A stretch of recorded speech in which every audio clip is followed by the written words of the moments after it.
we have guests joining us this evening. First, we have Mr. Justin Chapman, a journalist and host of Well Read with Justin Chapman, and Mr. Brian Biery, who is an adjunct professor at Pacific Oaks College, focusing on advocacy and social justice. Gentlemen, thank you both for being with us this evening on the program. I'd like for each of you to take a minute or two to tell our audience at home a little more about yourselves. And Justin, if it's all right, we'll begin with you. Sure. I'm a journalist based in Pasadena, born and raised here in Altadena. I was the youngest elected member of the Altadena Town Council at age 19 back in 2005. And I've written for numerous newspapers locally and internationally. I work for the Pacific Council on International Policy. So it's a foreign affairs think and do tank affiliated with USC Annenberg. And I'm the communications officer there. So I do our social media, I write for our newsroom, edit expert analysis, do our media relations, all communications related stuff. And yeah, and have recently gotten involved with Pasadena media more. I was taking the training courses to be a producer before the pandemic hit hard, and since then I've decided to just go ahead and do my show anyway online, and that's the show you mentioned, Well Read with Justin Chapman. So basically, you're very, very busy despite having to do just about everything from home these days. Absolutely, yeah. No, I thought I would have tons of free time, time freed up to do old projects and read and watch TV. And there's been some of that, but if anything, I've gotten busier at work, in my personal life. It's kind of the opposite experience of what I expected. All right.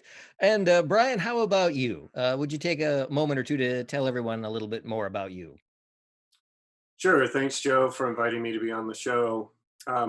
Like Justin, I grew up in the community, and currently I'm working on a variety of projects with the Pasadena Unified School District, as well as Pacific Oaks College, where I'm teaching in advocacy and social justice and human development as well. Some of the journalistic projects I'm working on include writing for the LA Progressive, and then having some of my photographs published by the Pasadena Weekly, Pasadena Now, Pasadena Independent. And then I also have a show on Pasadena Media on the Arroyo channel called The Power of One. It features people in our community who are doing exciting work, and it's focused on the notion that one person can make a difference, and that there are many, many people in our community who are. We just might not know about them. So those are a few projects I'm working on right now. Okay, so clearly you are extraordinarily busy as well. And I have one question for the both of you gentlemen. Do either of you actually sleep? Brian, Yeah. Yeah, don't everybody answer at once here. Okay. Well, All go right. ahead, Justin. not as much as I want, and not as much as I should. That's for sure. Oh, okay. So again, both of you have been involved in production. Both of you are involved in the media. I guess I would really like to know, and I'll pose this question to both of you. Either one of you can answer first, but I hope to get an answer from both of you. I'm wondering how you each feel COVID-19 has affected journalism, reporting, and the field of media in general. Um, well, I think everyone's still trying to figure it out. Even major news networks, you see them having technical difficulties on CNN or MSNBC or Fox or whatever, because a lot of them are doing most of their work from home. So it's challenging. It's definitely a challenge. It's something new that people haven't experienced before. So we're all figuring it out still. For me personally, I've slowed down on writing articles. Although there are a couple things I was working on that I'm now able to sort of bring to completion. But what I'm doing is trying something new, which is the show I mentioned, Well Read, where I provide analysis on news, politics, arts, culture, and then do an interview with an author or a politician or another interesting person. And so I'm trying my hand at punditry, with hopefully some new reporting in there, but mostly analysis of what's going on. Um, I, I I think there's probably only so much reporting you can do from home. But that said, I think Pasadena outlets are doing fairly well. I think they're doing the best with what they have. Pasadena Now, for example, I think have really upped their game in the past few months, largely due to their new managing editor, Andre Coleman. He's going to be my guest next week, by the way, on my show. And I've seen a lot of good stuff on ColoradoBoulevard.net, hyperlocal news site. I've seen a lot of good stuff from Star News's Pasadena reporter. So I think I think people are doing the best with the situation that they've been dealt, but it's certainly a challenge. And your insights on this, Brian? So I feel kind of like we're on MSNBC right now, because it's been ironic. It's been interesting. The quality you just assume big corporations would have tons of money to throw at this, but they're interviewing people just like Justin and me in their living rooms. You see a fireplace in the background, or you see a window of the street from their apartment or condo. So they don't have the luxury anymore of being able to bring everybody into the studio and having the perfect lighting and the sound. They've even cut some people off, as I've been watching, when their sound goes out or when there's a Zoom sort of a bump. So that's just one aspect of the technological difference and the separation. I think there's a lot of differences too in how we're reporting. So you know, um, and Justin's done this so well over the years, is you go and you meet your source and you talk to your source and you sit, maybe over coffee, and you get into a deep conversation about the issue, and you have a rich vein of information. You can kind of do that over the phone still, or you can send emails, but it's a different feeling. It's a different sort of a scenario where you just throw a bunch of questions at someone through an email, and then you synthesize that into an article. So I think it's really changed journalism significantly, especially newspapers and even to a certain degree magazines, because you don't have the ability to really have that human touch, to be able to sit face to face and also read kind of the body language. We're missing, even with Zoom, we're missing a lot of the kind of the parts of communication that are not visual. So or that are visual. So it's really a different landscape. Well, So that's what I would say is different now. Well, Brian, it's interesting that you mentioned that. You were talking about the missing the personal touch, and in fact, I think you even went further into that topic about how you would ordinarily be able to sit down and converse with somebody prior to any type of an interview. But as a perfect example of this show right here, our pre-show introductions to each other really come via the same format that we're conducting the show right now, which is this virtual meeting site. And so yeah, there is a certain degree of limited interaction between all of us, for certain.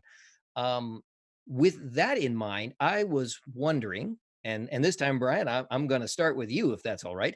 I was wondering how this is affecting you personally, as well as how it affects the show that you have been producing for the Arroyo channel. And I'm going to throw this one at you too, Justin, but this time I'd like to begin with Brian.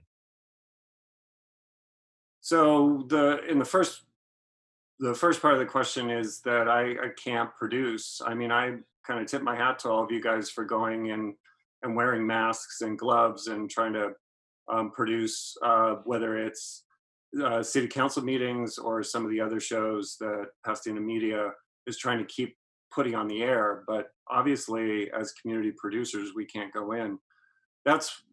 which is frustrating and sad. So good for Justin to be able to do it at home. Not everyone has that capacity.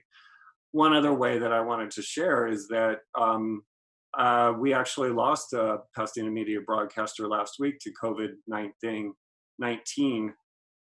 Dorothea Bradley. And, she was an amazing human being. And it's just a horrible, horrible tragedy for our community because um, she would still be around if it weren't for the virus. So those are a couple ways that it's impacted me. That's very true, Brian. I had the good fortune of working with Dorothea many years ago. My personal connection with Pasadena media goes way back to a time when it was referred to as the Pasadena Community Access Corporation. And in those earlier days, Dorothea's show, which was called Choices, was a relatively new program, and I was a very relatively young, and well, I should say very young, but relatively new volunteer in the access arena. And I was fortunate enough to work with her for several years, and she truly was a remarkable person and had a wonderful outlook on life and a strong desire to help everyone that she encountered. And it truly is a great loss. Um, Justin, going back, and I'm sorry to go off topic there for a moment, but it was a very interesting and an important point to make. But Justin, the same question to you: how has COVID-19 and being sequestered at home affected you personally, and the way that you interact and produce your show, and with all the other things that you are involved in? Well, I would just say that I didn't know Ms. Bradley personally, but I knew of her, and my condolences to her family, her friends, everyone who knew her. I know she was very well respected. For me personally, I've been very fortunate. I'm able to work remotely from home. I haven't had any loss of income. I know people who have lost their jobs or have lost income or hours. I know people who've been infected. I know people who have died. Thankfully, no one super close to me. I definitely see how it's impacting everybody's lives. So I count myself very fortunate, and um, yeah, it's been a challenge for a lot of people, but I think that we're starting to find our way through it, find our way how to work, find how to deal with um, the the grief that's coming out of this, the anxiety. I'm certainly finding ways to handle those aspects of it, those mental health aspects of it. So beyond that, I've been very fortunate to not have been impacted that much. Well, okay, that's wonderful. Brian, you half jokingly pointed out that you have watched a lot of broadcast television, and even the big guys, so to speak, are have been reduced to mediums such as the one we're using right now, which I suppose is quite beneficial for us in the access community, because we're all much closer to being on the same playing field at this point. Certainly, these times are unprecedented, and while there is a lot of technology that could be brought to bear, I don't think that just about anyone in the industry could have foreseen these kinds of circumstances. But that brings up an even bigger, broader issue, and that's that the media encompasses more than just broadcast television or cablecast television. Certainly, radio is included in that, as well as the printed media. And I was wondering how you gentlemen feel about the situation and how it is affecting, in particular, the printed media, and what the future holds for them. Well, I'll say that I don't think it's looking good for a lot of newspapers. It wasn't already looking good for years, if not decades, before this pandemic. But several have already shut down around the country, especially alternative news weeklies. For example, LA Weekly, I believe, was just 6 pages last week. And during 420, which is typically their biggest advertising week of the year, this is a paper that used to be nearly 200 pages, if not over that. It was at 6 last week. So that's that's not a good sign. And Times Media Group, which recently bought up Pasadena Weekly, Downtown News, the Argonaut, San Diego City Beat, some other alternative news weeklies. Um, they've cut some salaries. They've let go some employees, including editors and reporters. The Downtown News is now biweekly, I believe, instead of weekly. So these are just signs, even here at home, that print newspapers aren't faring too well. And I mean, it makes sense. A lot of newspapers rely on advertising from upcoming events, and now that everything is canceled, they're really taking a hit. Another example is the LA Times shutting down the Burbank, Glendale, La Cañada papers. A lot of papers that have been here for decades, and now they're gone. One, I would make a comment to what's, even with COVID-19, people are really, really worried or scared about transmission. So I've even heard stories of people in my neighborhood who don't even really want to pick up the newspaper, the physical newspaper, because they're worried that it might, because the newspaper person or whoever delivered it might have been contaminated. So they leave it out for hours or maybe days before they even read it. So it's becoming a more kind of a prehistoric mechanism for delivering news. That notwithstanding, I feel like there is more news now than ever, and there's more news coverage. There are people like Justin. There are literally hundreds of thousands of people like Justin all over this country who are creating news stories. And what's really interesting is that you can be a news purveyor on your own because of technology. The other part of that is a lot of magazines are really strong in showing dynamic publication capacity, which is really exciting. So the Atlantic Monthly, Mother Jones, Yes Magazine, and then a lot of the online portals like The Guardian, Center for Investigative Reporting, and another one that publishes a hard copy called High Country News. They're doing great investigative journalism. And so there are many, many places for us to get our information, even with newspapers shrinking, going out of business, and not really having a foothold anymore because of the costs that are involved. And then it's just difficult to produce and distribute. So those are a couple of observations I would make about the situation. Well, Justin certainly makes some very interesting points about revenue streams drying up for the print media, in that the bread and butter of their revenue would be from advertising, and that's on the verge of being non-existent because we are all so isolated these days. On the other hand, it's ironic that this media would be shrinking the way it is at a time when, at least in theory, people should have more time than ever in order to pick up a paper and read it, because again, we are all stuck at home.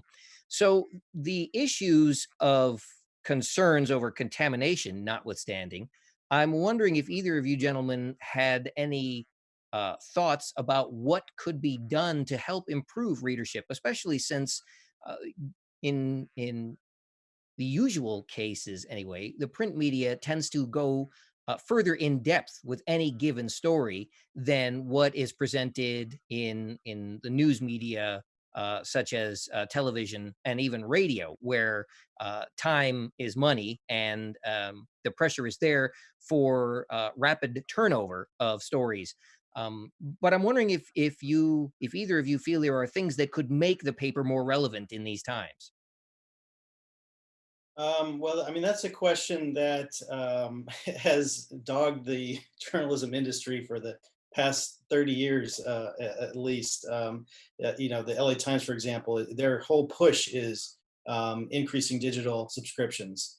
That's their main goal. And I don't think anybody has the answer yet. Um, but um, but I know that everyone needs to support local news, and they need to support their community outlets, because those are critical. Papers like the New York Times and the Post and probably even the LA Times are going to be fine, relatively speaking. They'll still be around, still doing journalism, but they're not going to cover Pasadena City Council. They might not even cover a big story that happens here. Um, and this like, especially a community like Pasadena, so many active residents, so many people who care about what their city looks like and how affordable it is, and who care about the growth of development and preserving open space. They need to be kept informed about what's happening in their city. So it's just absolutely critical that people support their local news.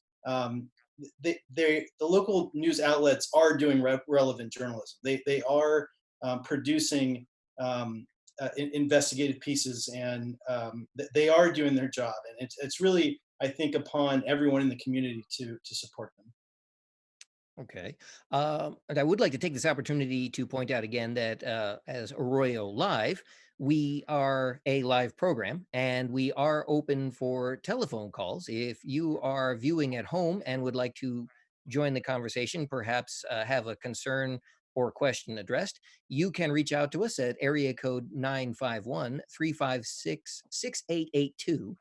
That's 951-356-6882, and we would certainly love to hear from you. Okay, so we've talked about some of the negative aspects of the print media, but what about the broadcast media? What about television journalism? Um, Certainly, there have been accusations made by political parties, as well as others, that there's a deep bias within the broadcast community, and I suppose that extends to the print media as well.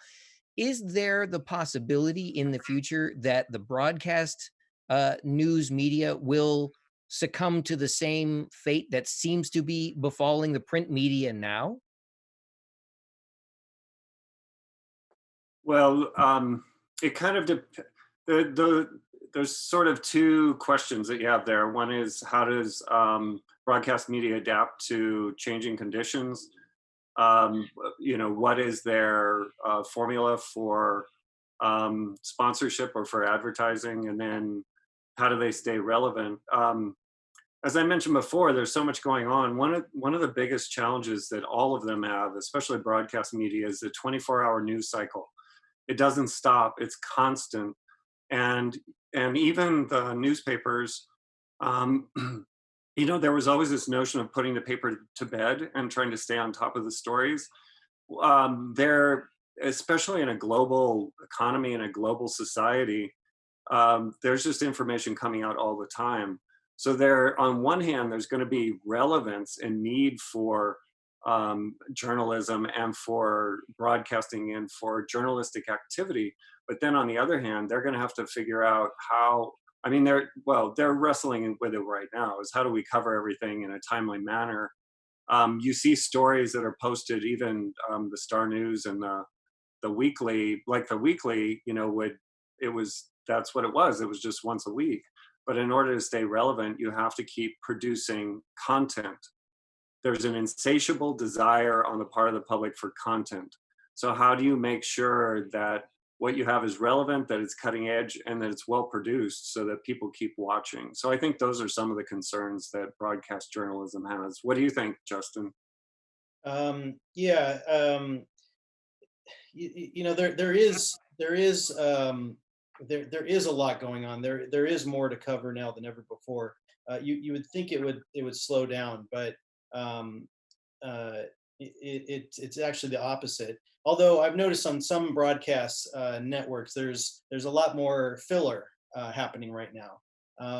To the point sometimes where I want to change the channel because it's just like there's no new information happening here. It's just clearly this is some filler time, and I don't know if that's a result of reporters aren't able to go out as much and cover in-person stories, or what that's resulting from.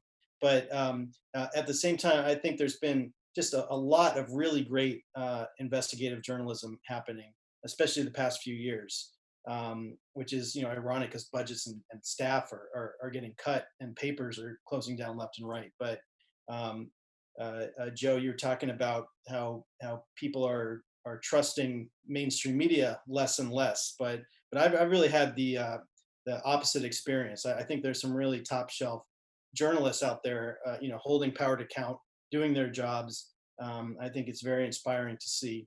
And the broadcast networks are going to be relevant for a long time, especially with everyone stuck at home and with the TVs on. And Joe, could I add one other point on that? Oh, by all means, please do. So one of the other issues is critical thinking and its discernment or analysis. So while we have many avenues to choose from as far as what to get our media or where to get our media, where to get our stories, we also have to be critical thinkers because there are certain media outlets that provide information that's not factual, not credible, not researched. And so I think a lot of, and for me, this goes to public education and why it's so important or crucial for a democratic society is that if we have people who are just sticking to one news source, for example, and that news source is feeding them information that's limited, that's biased, and that's also not what you would term journalistically vetted. When people go to journalism school, there's a extraordinary process for rigor and then also for making sure that your sources are valid. And I just see a lot of people who are just being kind of spoon fed information and are not asking questions about it. And thus we have a lot of the political problems that we have in this country. So I think that's another critical issue. Well, Brian, it's interesting that you bring that up. That was almost the exactly the direction that I was going to go in with my next question. Is that certainly there was a time in journalism, in news media in general, where it was very, very important to report the facts and only the facts. And in fact, I might be dating myself here, but I certainly remember the days of the newscasts where there would be a segment at the near the end of a newscast that was clearly labeled an editorial where someone would give their strictly their opinion and it had nothing to do with factual information. These days, at least in the modern era, it seems that those different styles of reporting have been merged together where it is 50% fact and 50% editorial, and as you point out, there might not even be that much fact checking going on. Um, do you see that as a sustainable way to continue the media in general, or is this doing a disservice to the public? Well, it's absolutely doing a disservice to the public, and it's doing a disservice to democracy and to our political structure.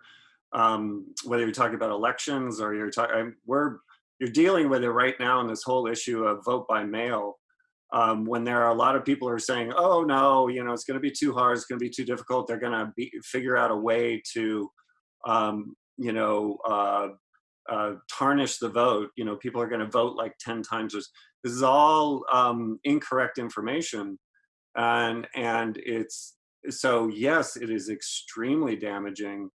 And as far as sustainable, that's a really interesting question because it's not really so much whether it's sustainable as far as the broadcast outlet, because they'll push it as long as they can make money from it. It's more how long will the public put up with it, and the public will put up with it as long as they are not taught to be critical thinkers and taught that you have to triangulate your information. You have to go to different sources. You can't just sit with one. If you did that, you would only get a portion of the story or the picture. But I don't know. What do you think, Justin? I think you're absolutely right, Brian. Critical thinking is just, is absolutely critical, um, for lack of a better word. And you're also right that people need to be looking at multiple news sources, uh, just to break out of your own bubble of bias, just to break out of that echo chamber that a lot of us live in. Um, and to see what the other side is thinking, and to challenge your ideas sometimes. You know, I lean to the left politically, but I'll read Breitbart. I'll turn on Fox News. You know, I think I'll watch the president's news conferences. You know, it's just crucial to um, uh, be well informed, and that means consuming news from lots of different viewpoints and perspectives. Whether sustainable, I think you're right about that too. I think that they will push it as long as they can keep making money. I don't see it changing anytime soon. I see it getting worse. Maybe this pandemic will disrupt that a little bit. I don't know. It's too early to say. But it's kind of driving down this path of of splitting the country, at least into two camps, even further than we already were. So it's really troubling situation. I don't know how you break out of that. Um, it's just it's going to require everyone taking on the responsibility of truly informing yourself, and that's what a democratic society is all about. Well, you know, and tying this into the current pandemic, Justin, you were talking about the filler a little earlier. When you see most stories that are presented in the broadcast media, especially concerning this pandemic, usually the lead story is how many new cases there have been, how many deaths there have occurred in any given area. And then we'll often see a lot of footage about overcrowded hospitals on the East Coast, and hear stories about certainly nursing homes here on the West Coast. There seems to be remarkably little information given to things that one person can do at home to protect themselves and their family. I mean, certainly we're all being told or reminded constantly about social distancing and the need to wear a mask. But there was quite a bit of misinformation concerning the use of disinfectants, which ultimately led to, you know, runs on hand sanitizer and toilet paper, among other things, in the early part of this pandemic. And so I'm wondering if either of you gentlemen think that there are things that the media needs to do a better job of when it comes to providing information to the public, especially where this is concerned. Either of you say it would be less important to keep pounding into us the numbers of new cases, and perhaps more productive to tell people more about what they can do to protect themselves and their family members? Yeah, I think you're right. I think that there's been a lot of anecdotal coverage, and that serves its purpose. But I think there needs to be a lot more stories debunking some of these conspiracy theories that we've seen, some of these pseudoscience theories that we've seen. They're really dangerous, and we, you know, we see people acting on stuff like the disinfectant, for example. And you know, clearly it's not the message is not getting through to everyone, as evidenced by people flooding the beaches and protesting against the stay-at-home orders, for example. So I think the media could do a better job of explaining explaining why these guidelines are important, and like you mentioned, what people can do to protect themselves and their loved ones, and how they can mitigate some of these economic impacts that they're feeling, and mitigate some of these mental health issues that I mentioned earlier that they're feeling. All right. I, Brian, I really like to have you take an opportunity to respond to this as well. I'm wondering if we should take a telephone call. We have a Mary Winters on the phone. Hi, thank you for taking my call. I've heard recently that the shutdown may extend to the end of May, and I'm wondering if you're hearing any news in regards to that. And also, as far as the pushback, with the community is tired of being shut down. Is it super? Are these things essential? And we keep minimizing our freedoms over a period of time. And if you can comment on those things, that would be great. Gentlemen, which one of you would like to answer that first? Well, the again, kind of a two-part question. The one about potentially losing freedom, I think is extremely valid in the sense that we we need to be observing how government is making long-term decisions, and in particular about civic engagement, participation in the process of governance or in public policy. And it's harder to be engaged. So, Justin was talking before about covering local topics and local issues, and that's what local media does. So, if, let's say, for example, city council is shut down, you can watch it on Pasadena Media, but it's harder for journalists to be there and then again there's so many city council meetings I've been to where it's standing room only. They're out in the hallway, and then as a journalist you can go and talk to people and ask them how they feel about the particular proposal that's being discussed by city council. So those are all really important issues. With respect to COVID-19, this is part of what some in the media and the president's briefings are saying. This is don't make the cure worse than the the issue itself. Don't make the solution worse than the virus.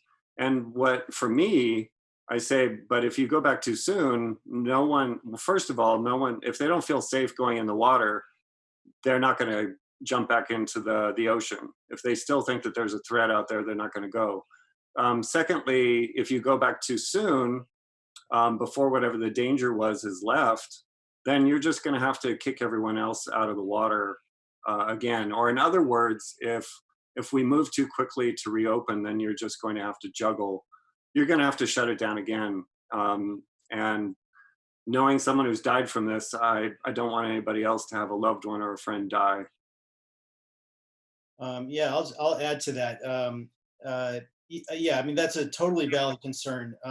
People are feeling very anxious about how long this is going to extend, and there's not a whole lot of clarity from political leaders about how long it's going to last. Certainly, it can't be everybody stuck at home for the next 18 months or 2 years until a vaccine is developed and everyone has taken the vaccine. So they do need to find a way to reintroduce some more businesses and schools and recreation activities, and do it in a safe way. And that's going to mean more testing. It's going to mean contact tracing. And that infrastructure is just not up to where it needs to be yet. But absolutely, they need to get that up to speed as soon as possible.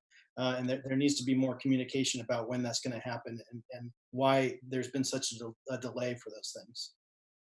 Well, the pushback that is largely being reported in the media now is no doubt largely inspired by the financial hit that people are taking across the nation.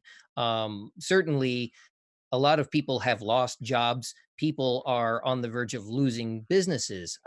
Livelihoods are going by the wayside here. But um, is that influence really just jeopardizing our opportunity to get this over with quicker?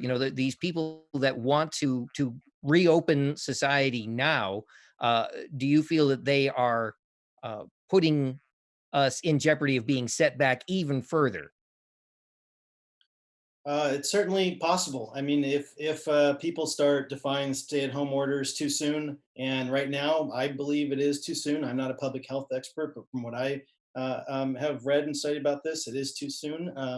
Then yeah, there could be another spike. There could be another rush at the hospitals. There could be another rise in deaths, and then everything will shut back down again. And I don't think people want to see that happen. So I think we need to get it right the first time. Yeah, and I think that we didn't do this well from the beginning. If you study other countries, so Taiwan, South Korea, Japan to a certain extent, Iceland, Denmark, all have very good models of And Justin was right. The contact tracing is one of the critical issues, and then isolation. You know, I've seen videos of people stepping off a plane in Taiwan, and immediately their temperature is checked. And if it's a degree off, then they're sent to one of the hotels that's not being used for 2 weeks, and the government pays for them to be protected so that they don't transmit the disease. So I think that's another stress, is that people are seeing, oh, well, you know, Denmark's thinking about opening up, Germany's thinking about opening up, but they did a much better job on this. We've only tested between 1% and 2% of the people in this country.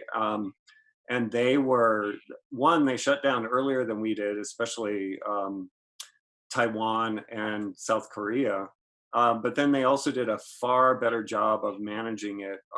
California has done a decent job, but as a nation, we're fighting over PPE. What? This is crazy.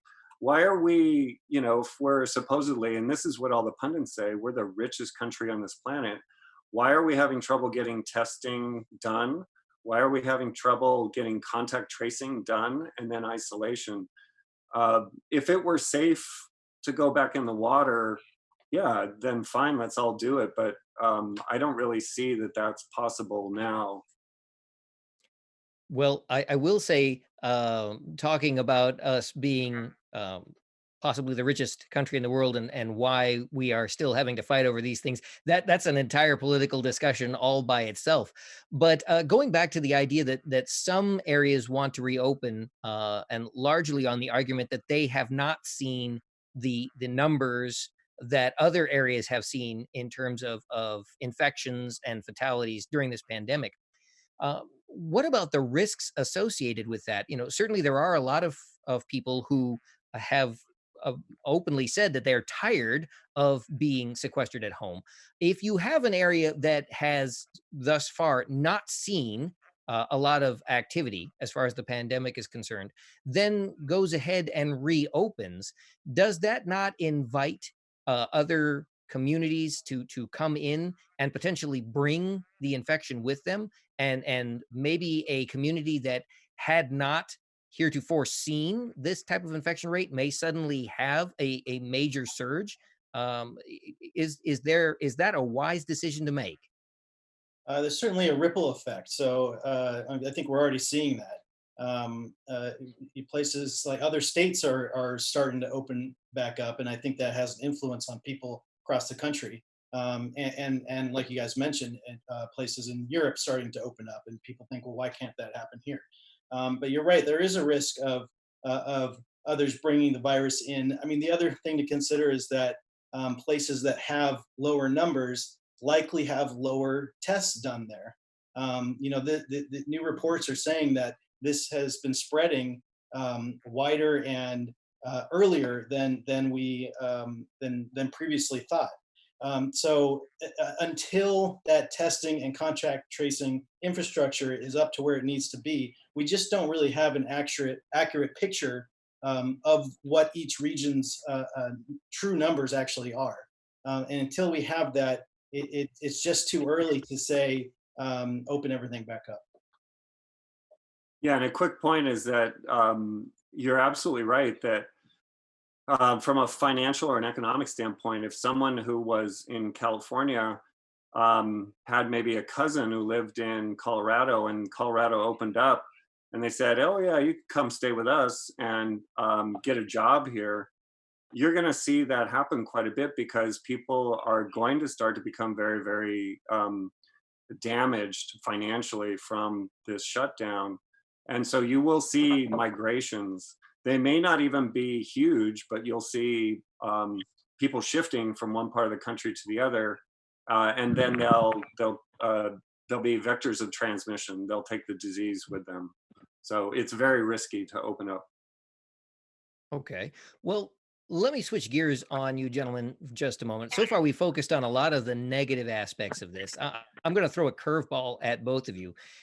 Do you feel that there have been some positives that have resulted from not clearly not from the pandemic? There can't be anything positive about that, but the idea that we've all been forced to slow down, and spend more time at home with family members, that type of thing. Do you believe that there are or can be found some positive aspects of this situation? Yeah, I definitely do. I think there are some positives or some silver linings anyway that can come out of this. Like you said, it's giving everyone a breather from everyday life. It's giving an opportunity to step back and examine what's important, what we really value, or what we actually need as a society. It gives us pretty good clarity on which of our political leaders are in it for the right reasons and which are not. Um, this could be giving us an opportunity to realize some ideas that before this weren't possible, like a universal basic income. Like who thought the federal government, the Trump administration in particular, was going to send money to every American, or just about, or we're seeing the need for healthcare for everybody, because if other people are sick, then it's a threat to everyone else. We're seeing increased unemployment benefits, increased small business benefits. So there are some positive things that are coming out of this, probably more negative than positive. And one other positive, I agree with everything Justin said. One is the environment. The environment has shown a significant sort of elasticity in the sense that it's kind of starting to heal all of the stories, and this is journalism again, that are covering whether it's uh, temperatures, or it's here in Los Angeles, it's contamination, or some of the other environmental factors on animals. So the big question is, though, is what do we keep? How do, after this is over, how do we make sure we don't go back to what we were doing before? What of these changes are great ideas, and what can we fight to keep and make sure that they stay within our community so that it's healthier and stronger? All right. Well, gentlemen, I'm a little confused here. Again, we are doing this show largely by remote, the way most of the media is, and I'm told that we have Alina. I believe that's a phone caller. Alina, are you there with us? Hi, yes, I'm here. I hope I said your name correctly. Yeah. Fantastic. Well, thank you for joining us this evening. What is your question? Yeah, I was just wondering what you guys think once all these um, travel restrictions are lifted and everything, what kind of permanent changes do you think there will be in like flying and traveling after all this is over? That is an interesting question. What will air travel look like in the wake of this pandemic? And we've certainly heard a lot of discussion about how social distancing is going to be with us for a long time to come. That seems to be exactly the opposite of the way the airline industry has been moving for a number of years, where there are sort of decreasing the seat size, decreasing the space between rows, and adding more and more passenger carrying capability to bigger, larger aircraft all the time. What happens from here? Well, I don't know, but I hope they get it figured out before October, because I had a pre-booked trip to Europe before this thing hit. So I hope they get it figured out, but it's not looking good. Yeah, and I think there already have been some experiments of making passengers sit, 6 feet away from each other and still flying, but it makes it difficult, practically speaking, for the airlines to fly like that at one third of capacity or a quarter of capacity. So there could be, that is one of the areas that could be dramatically reduced. What's fascinating is you can watch satellite imagery of plane flights a year ago over, say, New York or London, and then you look at them today, and the number of flights has decreased dramatically. But what that's also done is, again, going back to that environmental impact, has decreased the amount of jet fuel in the air, and then also impacts on birds and and other animal life. So it's fascinating to see how this is going, but we might not be flying as much as we used to. All right. Well, yeah, I posed the question largely because the airline industry has indicated for some time that it's becoming more and more difficult for them to be profitable, and they have at every turn indicated a need to add additional passenger capacity to airplanes in order to make the model sustainable. So I wonder how this affects them going forward when they're basically ordered to limit the number of passengers, the way we have seen most recently on buses and in taxis. The new normal seems to be something that is going to make things very difficult for the airline industry in the future. But I want to ask you, gentlemen, another question, something different. I'm wondering, and going back to perhaps the media, and it doesn't really matter whether we're talking print or television or radio, or just in your limited travels, as I'm sure we're all at home most of the time. But I'm wondering if either of you have any particular stories that you have come across during this pandemic that really stand out for you, human interest type things, stories of people, how they might be dealing with this, or the hardships that they have endured as a result of it. I'm wondering if you gentlemen would take a moment to relate some of that.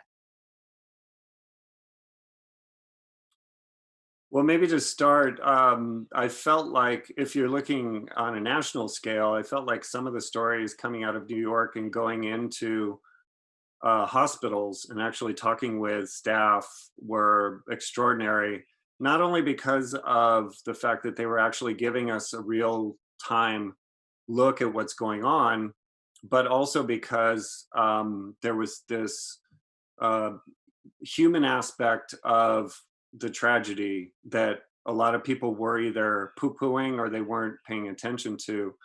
Also, it shows the courage of journalists. There are so many who put their lives on the line on a regular basis, whether it's in war or disease or upheaval within a country.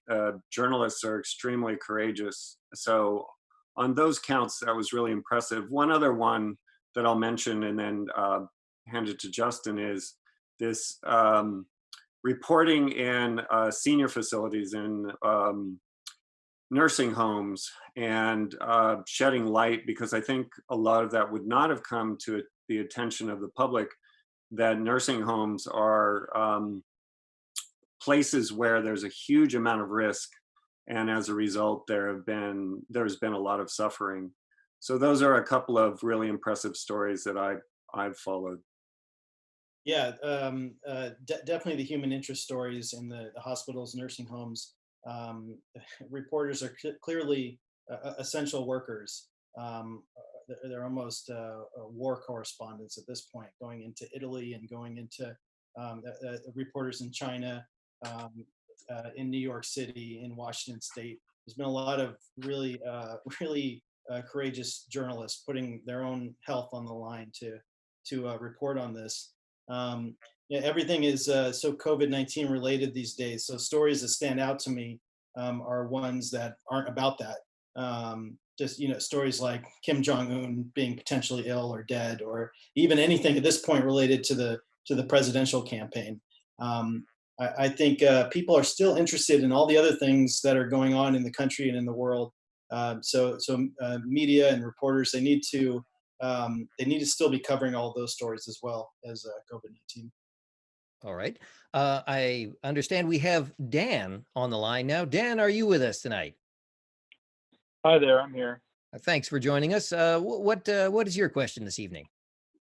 So I've been informed that the city of Pasadena has spent a large sum of money into funding uh, law enforcement equipment, and to be specific, cameras that they're using on police helicopters. Would you like to discuss that?